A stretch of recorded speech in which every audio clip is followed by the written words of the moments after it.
Κέρι, και τώρα περνάμε στην παρουσίαση του Διεθνούς Report του WIP για την τεχνητή νοημοσύνη. Είναι ιδιαίτερη τιμή να φιλοξενούμε σήμερα τον καθηγητή Jeff Cole, διευθυντή του WIP. Professor Cole, we welcome you to Athens. The floor is yours.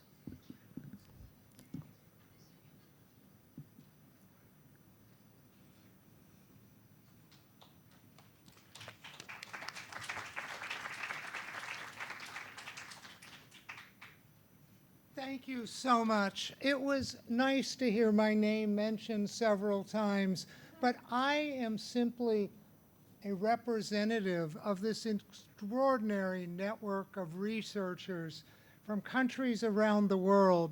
This is dangerous, and I'm just sweeping the room, so if I forget somebody, just because I didn't look in the right spot.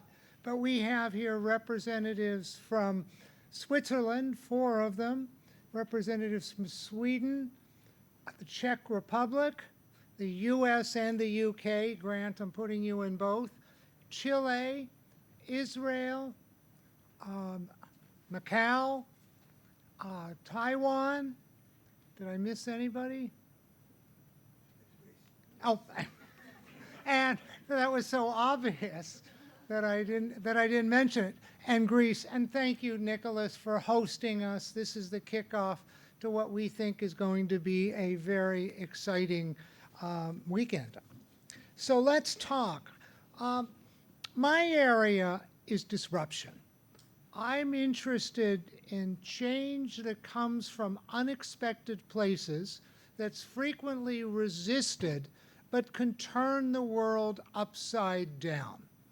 And normally, what I call a cascading disruption, a disruption that changes all kinds of businesses, activities, behaviors, and can last for hundreds of years or longer, that kind of disruption occurs about every 100 to 150 years.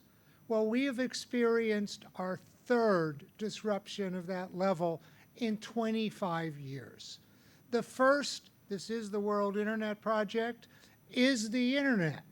When we talk about unexpected places, the Internet actually started on my old campus of UCLA in 1969, funded by the federal government, not to change the world, but DARPA, one of the federal agencies, didn't want to fund massive computer systems for all these universities across the United States. And they asked the question, isn't there some way they can share all that computer? We could create a pipe or a web, and that became the Internet. And that's all the Internet was intended, to help researchers until the 1990s, when Tim Berners-Lee and others created the World Wide Web. And then all of a sudden it became obvious that everything could change. The world of television, of publishing, of informations. Things would disappear like encyclopedias and dictionaries. That list is very, very long. And that's what the World Internet Project was created to do, was to understand this change, to watch it as it was occurring, and to share it, yes, with other academics, but to share it with policymakers, journalists, business leaders, parents. And this event tonight actually, better than anything, exemplifies what the goal of the World Internet Project is, to be in a place like this, the birthplace of democracy, which seems to be a little threatened these days. And I don't think it's Greece's fault. I think it's my country's fault.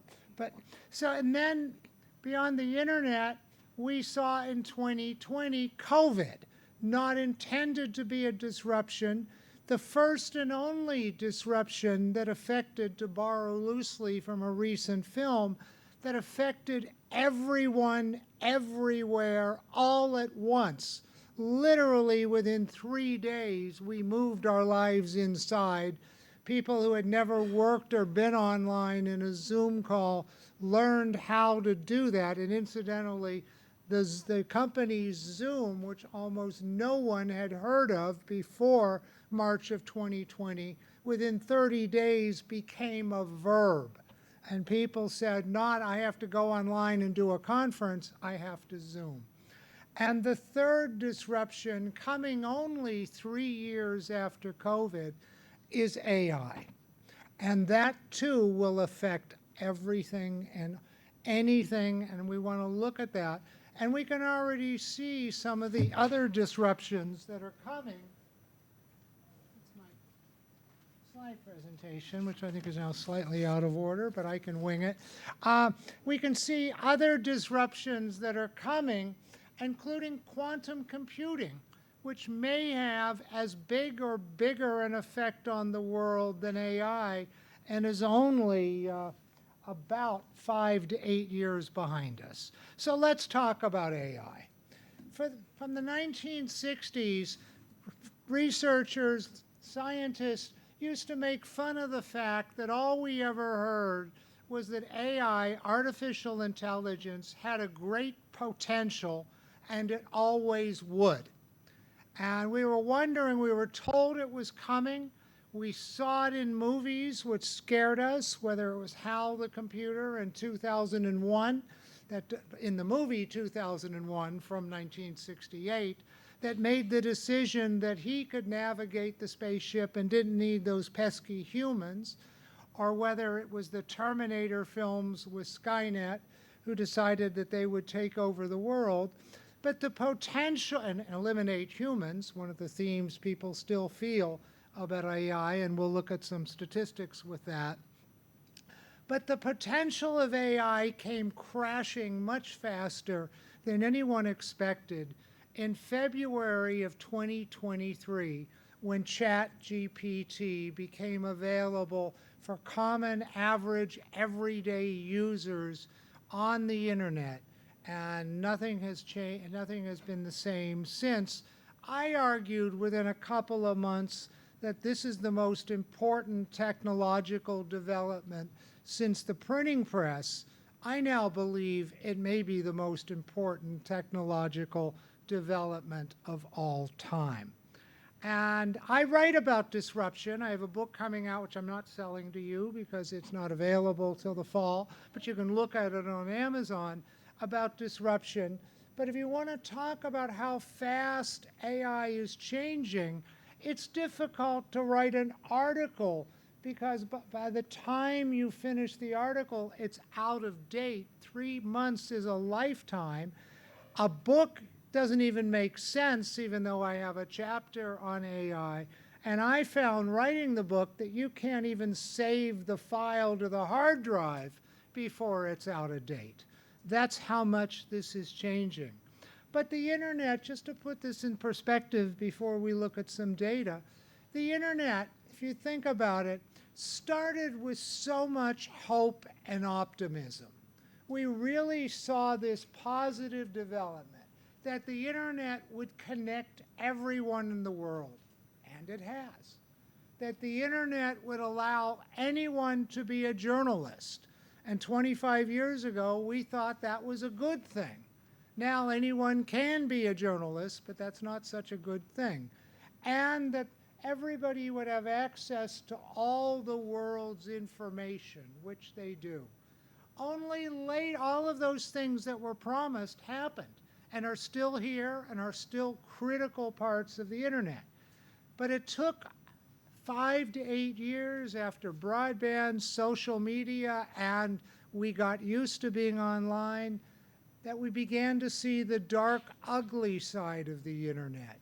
Hate speech, bullying, misinformation, the way it could create polarization and divisions among people within a country and then between countries. AI has started exactly the opposite. AI has started almost with nothing but fear and worry, concern that it will invade our privacy. You'll see the numbers on this shortly. Concern that it will take away our jobs, and there's evidence to support that. Is it as massive as some people predict? We'll see.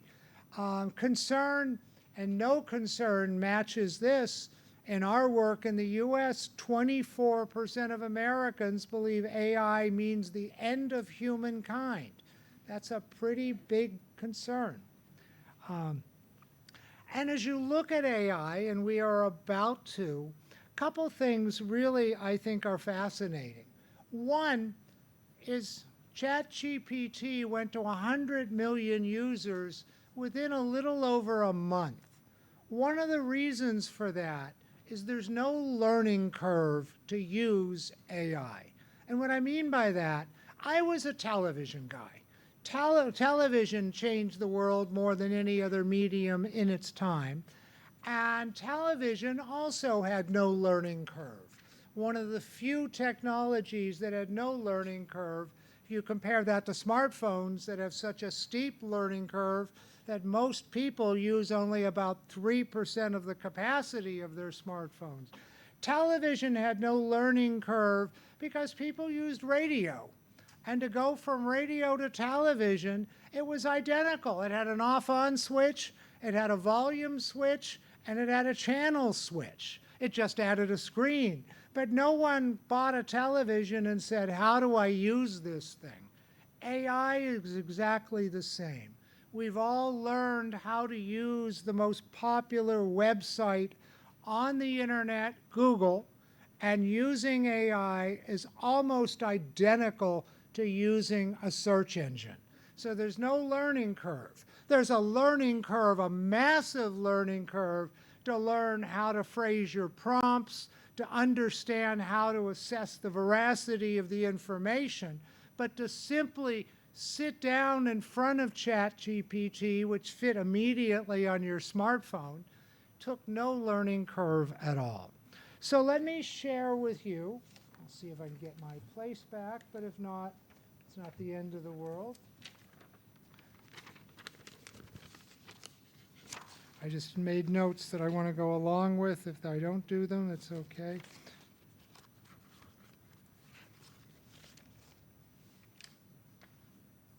Okay, I'm in business. All right, so this is a report that is about to be released. Nicholas, we can make this report available to everybody. Oh, it's right there. Okay, so let's start. Oh, so we started with some basic questions, got into some deeper questions.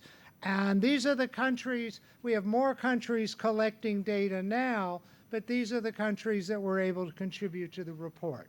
So first we wanted to know to what extent have people used AI? And we found that in this representation of around the world, it's not every country, but it's a good mix of economies and levels of development. We found that about half of the people in most of these countries have not used AI, have never used it. So it's still having this massive effect, but only with a segment of the population. You can see that among the Czechs, 61% say they've used it, and Macau, 58%, the US and Switzerland exactly the same at 46%, and then a little lower in Colombia. You can, when you look at who has used it a lot, or you can, or have just used it, you can see those numbers get much higher. These slides just came off the press, no apologies, I'm just learning them. Then we wanted to know how much do people know about AI? Even though about half had not ever used it, the awareness was enormous. Almost no one has not heard of AI. If you look at the I've never heard of it, in Switzerland it's 2%, in the US it's 6%, Colombia a little bit higher at 24%, and if you look at who says they know a lot, America leads at 36. Is that because we actually do use it a lot, or is that American bravado? Hard to know. We're not putting our respondents in a lie detector. It's probably a little bit of both. My guess is Switzerland is probably a slightly more accurate sense of where it really is in the world. And then how do people use AI programs? You can see that to learn new things and to solve school or work-related problems is pretty high in most countries. It's in the as high as 86 for learning new things in the Czech Republic, but it's pretty high. Those first two, what's in blue and orange, are very high across the board, except in the US, where to solve school-related problems is much lower. And then to create information that I should create myself is lower across the board. A little continuation of how people use AI programs. You can see first the numbers in the Czech Republic are very high, and Peter, our Czech partner, is up there. But you can see over 90% are using it to see what it's like and how good it is. For entertainment, those numbers are lower, but also highest in the Czech Republic. And to process and simplify large chunks of text, a little bit lower, but still at a reason. Indonesia makes an appearance there.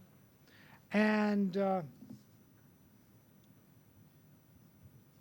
how useful are AI programs? My apologies to Switzerland. I discovered this a couple hours ago. This is just being, you used a different scale and we're converting it, so you should ignore that. It's not 0 at the end. I apologize that I'm doing this in front of you, but at least you didn't have to tell me. It's a mistake. But how useful are AI programs? Almost no one does not find it useful. Among those who say it's not useful, 3% in Colombia, 10 in the Czech Republic, 11 in Greece, 0 in Indonesia, 9 in Macau, 35 in New Zealand, and 13% in the US. People do find it useful. If you go across the board of those who find it very or extremely useful, ignoring those who say somewhat, goes from 74% to 87% in Indonesia, lower, surprisingly low in New Zealand to me, and lower in the United States. When we ask people who don't use AI why they don't use AI, they don't see it as relevant. They just, they really say it has little to do with my daily life, is about half, I'm generalizing across the board. Not interested in it falls just a little bit below that. Concern about personal information is a little bit lower, and do not have the time to benefit from it also at about the same level. Those numbers are pretty comparable around the world.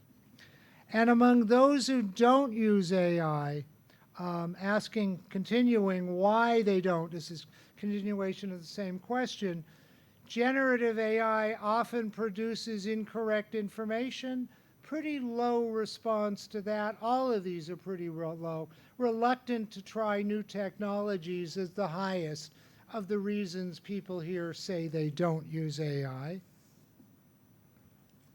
And will not, this one surprised me as well, but it's consistent except in Indonesia. Will non-users try AI in the next 6 months? 80% of Colombians say, nope, not interested. 79% of Czechs, although we saw the Czech usage is highest, so this is of a smaller base. 79% of Greeks, 10% of Indonesians say they will not, and 73% of Americans. To the exception of Indonesia, it's in the 70s, and in Colombia as much as 80s. We might be able to argue, I doubt it, that pretty much everybody who wants to use AI is using it. Unlike the internet, which had costs of getting service and later getting broadband, and that delayed the adoption curve, AI, essentially most people, unless they have a purpose for their work or their employer provides it, most people, or the university provides it, are using the free versions of AI. So cost, and it's remarkable how much you can get from the free versions unless you're crunching massive amounts of numbers. So it's not, economics is not a barrier to using AI. It's just the perception that they find it useful, and it may also be a fear that it's too hard to learn. We need to test that a little further. And attitudes about the adoption of AI, and this is the fears, you can see that the highest is it'll be used to monitor people's private lives. 79% of Greeks say that, but those numbers are not much higher than 66% of Americans, 63% of Swiss. The lowest of those who say it could be used to monitor our lives is 54%. So that's uniformly high. It'll help me become more efficient. Not a lot of buy-in to that. In Greece, it's 56%, a little over half. Czech Republic, 67. Swiss is 47. New Zealand, 50. And the US, 54, pretty similar. And then it will severely affect unemployment. That's almost 2/3 of Greeks believe it will severely, which I happen to agree with, incidentally. I think the Greeks are right on this one. I could talk for an hour, which I promise I will not do, on what will happen with unemployment. But I'll just say one thing. I've written extensively on this, that even if we figure out what to do with unemployed people, even if we gave them guaranteed basic income, and I think that's unlikely, but even if we did, there's a bigger problem when people are unemployed. Not just can they eat or have housing, that they may get through government assistance, but what's your purpose in life? What do you do when you get up in the morning? And I think a workforce that doesn't get up in the morning and have a purpose in life may lead to too much watching television and video games, too much drinking and drug use, may lead to depression and suicide, and I think if left untreated, civil unrest. But we do see that there is real concern. Except in the Czech Republic, only 26% of Czechs believe it will severely affect unemployment. And once again, the answer here is not it will affect unemployment, it will severely affect unemployment. And then the really even more serious, because nothing can be more serious than the extinction of humankind, it will make life better. Around 40% agree with that, little less enthusiasm in Switzerland and in the Czech Republic. It could mean the end of humankind. Now that's for someone to say that this development, not that may come in 100 years, not that may or may not actually develop, but this change, which is here now and used by hundreds of millions of people, may mean the extinction of the human race. That's pretty extreme. And I have a hard time seeing that, but doesn't matter what I think. You can see that 16% of Colombians think it could mean the end of humankind.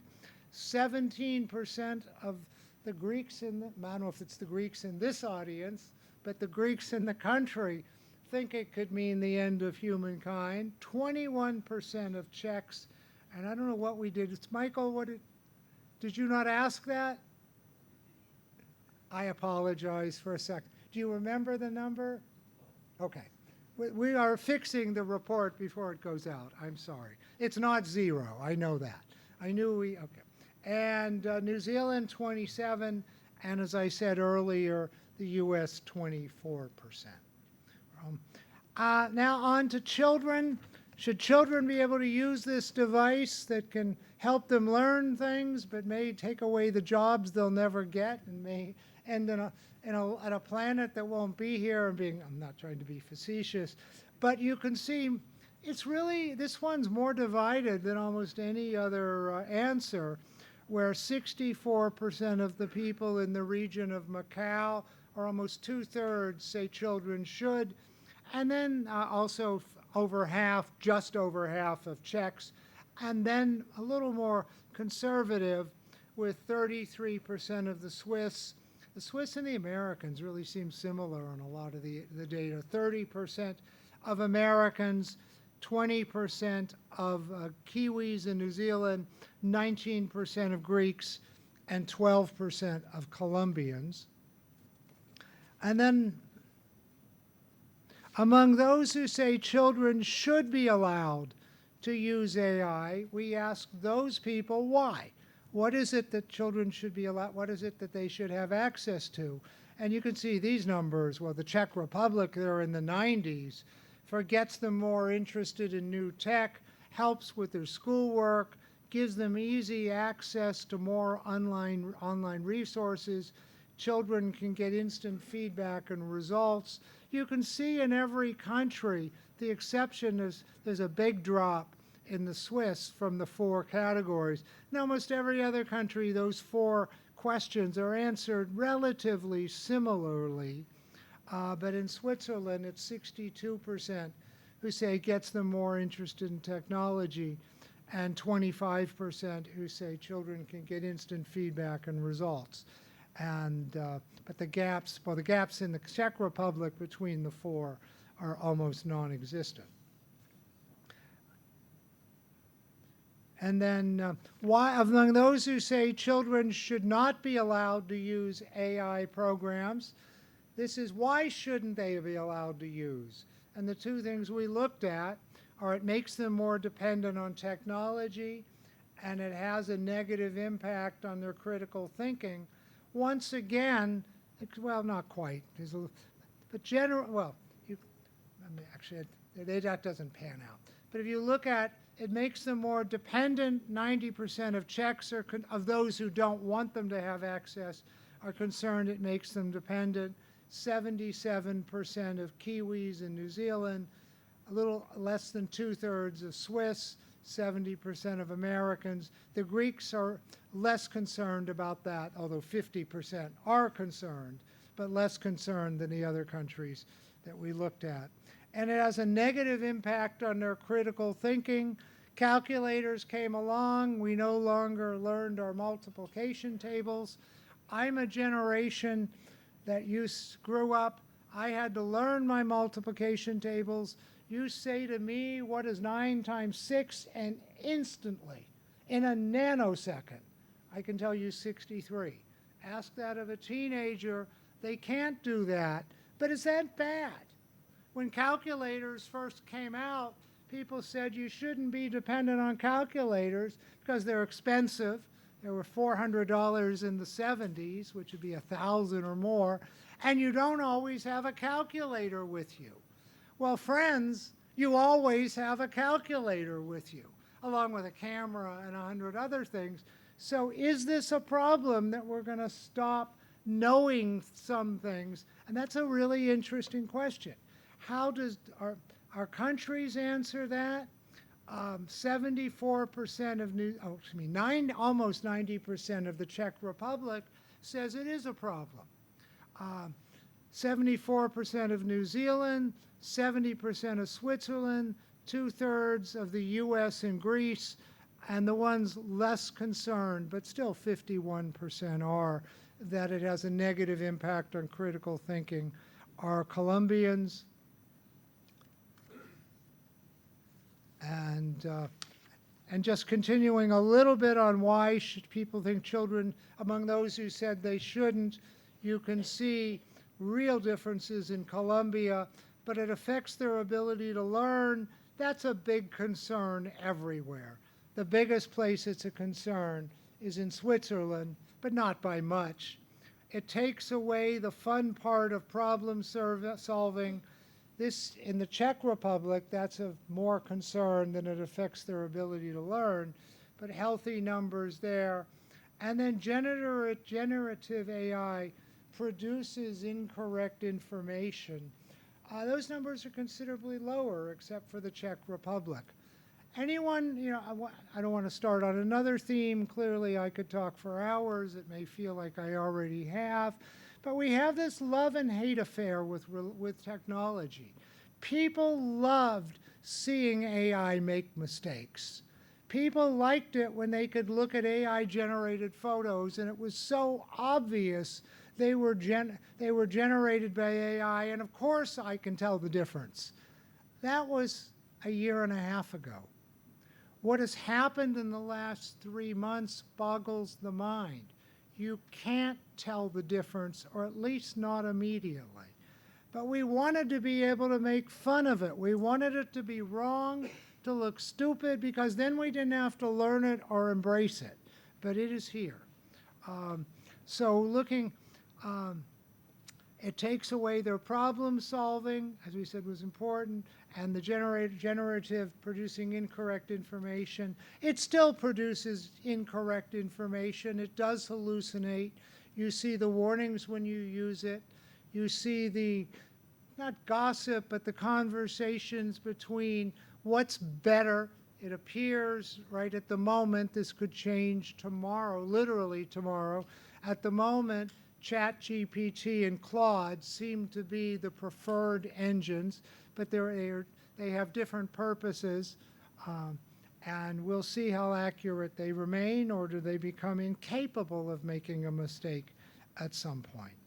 And then lastly, or next to last, but on the same issue, should AI be regulated? And first, just straight, there are people who say it's too early to know, which means maybe yes, maybe no, or I'm not sure, which they don't know yet. But if you look at just straight yes and no, there's a lot more yes than no. Here in Greece, 42% say yes. It's 3-to-1 over those who say no. It's not 3-to-1 everywhere, but it's not that far off. A little closer in Switzerland, where it's 34 yes, 22 no. Americans, it's 11 yes. There's talk of guardrails. You may have seen that sorry about that.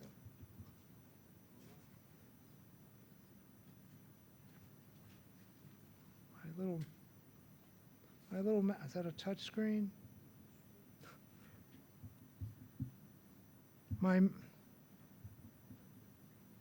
Okay. I can't seem to, the little mouse is not working, but I think we're okay. No, it's not a touch screen. There we go.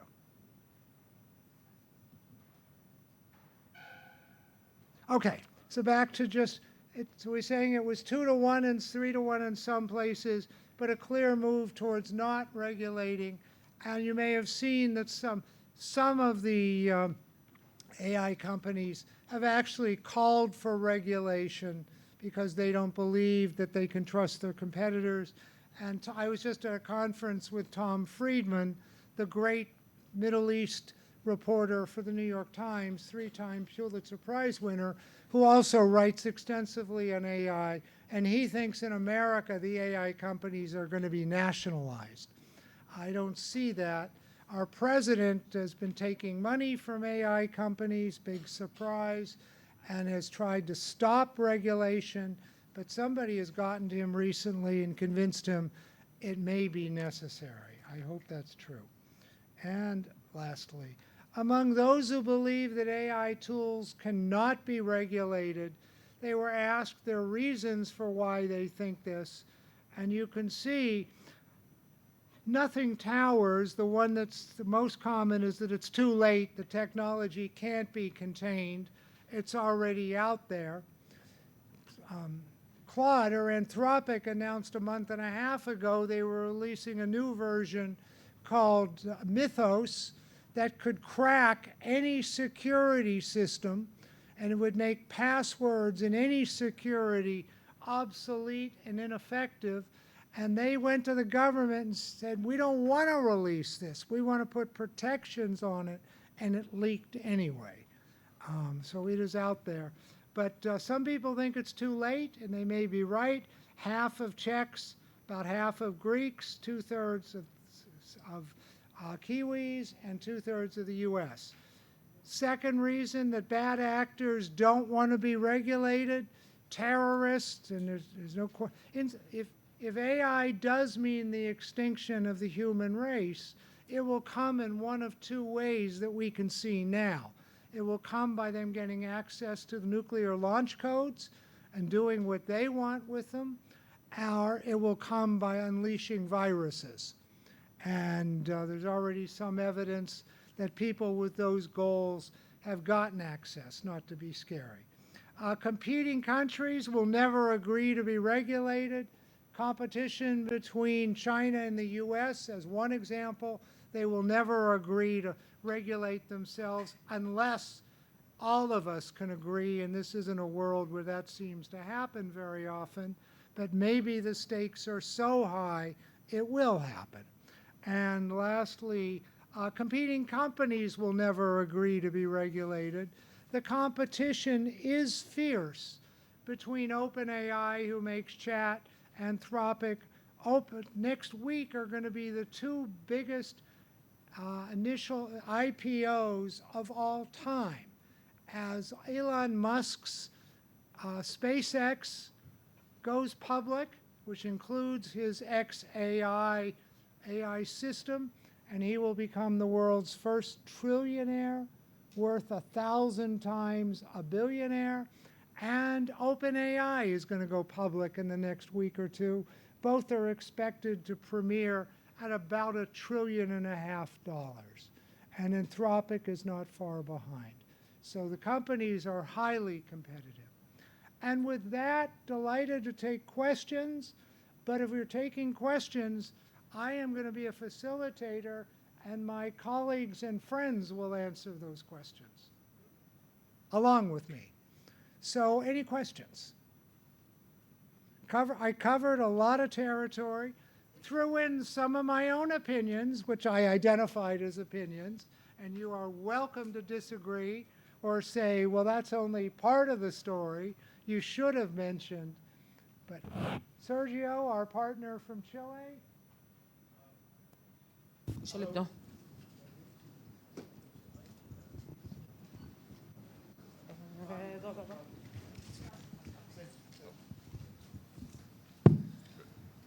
Thank you.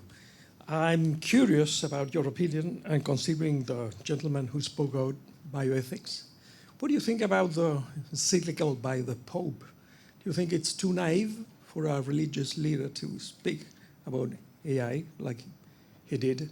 And if not, how do you think that will, what can be done about this encyclical letter? Well, I'll start with another opinion. As an American who hasn't had a whole lot to be proud of with our representatives, I love the Pope. I never thought I'd live to see an American Pope, and my God, he seems to be quite an interesting guy. That being said, his encyclical, having nothing to do with being an American Pope, his encyclical, this is an issue where we said significant percentage of the people think it means the end of humankind.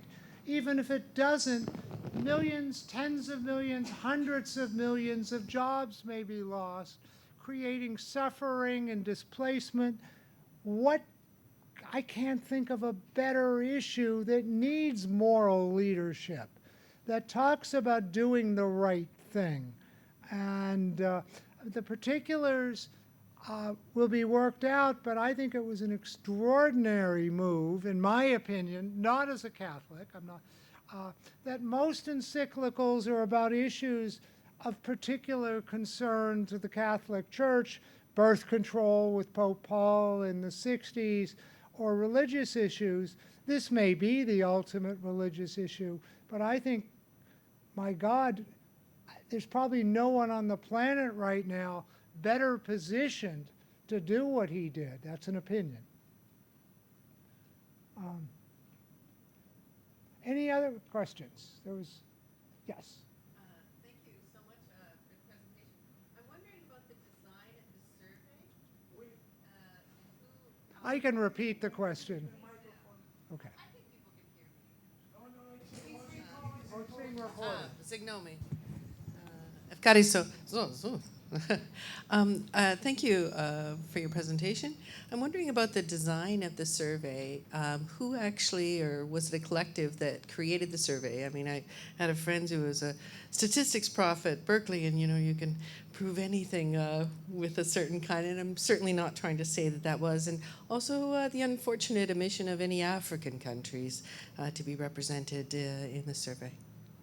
Because there was also several questions around other kinds that are concerns, not necessarily specific to Africa, that maybe we're missing from the survey. Thank you.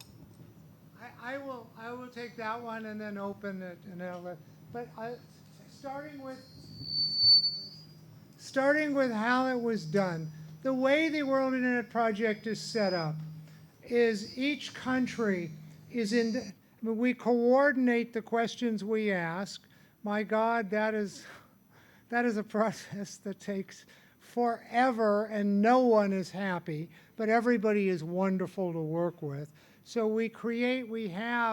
our survey is much broader than this, but we have a module on AI that literally took since our last meeting in Berlin to get out. But each country administers it itself. In some instances, one of them, they may ask the question slightly differently, and someone who works for me goes crazy trying to make sure that the data is comparable and can be mixed in a few cases, or some cases it can't. And that's why every country that participated in this survey was not represented in every question. As also keep in mind that many are asking in non-English. The Greek, of course, was in Greek, I believe. Yeah, so something can get lost in translation. So we do our best working, and the numbers were coming in. Matt, who works with me, is doing thousands of numbers that were coming in until Wednesday night, and that's why there were still a couple of errors that we're fixing. And then on Africa, this is the World Internet Project. We have had as many as, we had a wonderful partner in South Africa who hosted this conference, I think about 8 or 9 years ago. And then he brought in about 13 African countries, and we were never more delighted. It is extremely difficult for our partners to continue to get funding. I try to help going around the world finding funding from time to time. But right now, it is not lack of interest. We do have African data. It's tragic that we don't have current African data. We have lost some countries along the way. We've picked up some, but no defense of not having Africa other than we try. We've done it in the past. And if anyone in here has links to African partners, we would welcome. Other questions? And now I really do want to turn it over. I don't want to say that and then have a lot of other questions. Yes.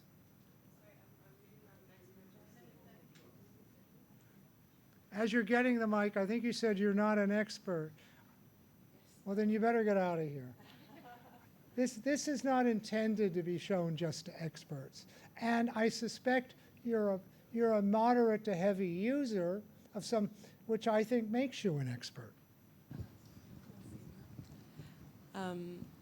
My question concerns the strategy of nationalizing or regulating, the question regarding regulation. And it has to do with some interpretations of the transition from the World Wide Web to the platform model. There are some people who identify the WWW model as more democratic and conducive of like global citizenship, and the platform model as more prone to polarization and the kind of problems we're facing right now, right? And there are some interpretations that associate this transition and the resulting effects to regularization, no, the incorporation of the World Wide Web to the national surveillance of the United States. Is that correct? As I said, we have all my friends and partners, so we should hear from them. Would one of them like to answer that? I lean towards Grant, but I'm not gonna, but you can bow out. I can always do it, but I lean toward, you want to take a crack at it, Grant? I'll take a crack at it. Please do. And anyone else join in.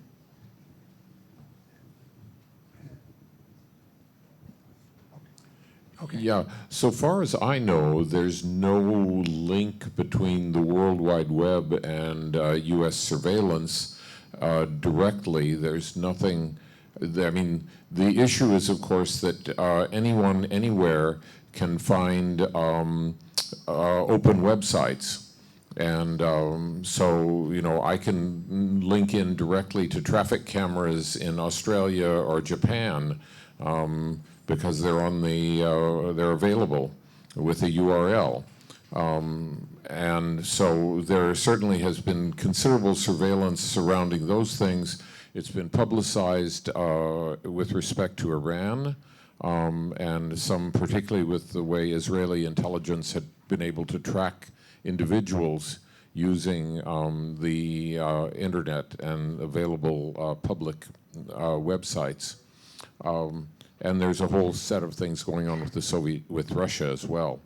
But as far as I know, there's no direct link anywhere in the construction of the World Wide Web and any US surveillance, other than that possibility that is open to pretty much anyone. Thank you, Grant. And I've been told that we are running seriously over, so we have two choices. We can all agree that we'll stay here till after midnight, or we can say no more questions and answer the questions during the break. I think we'll go with no more questions.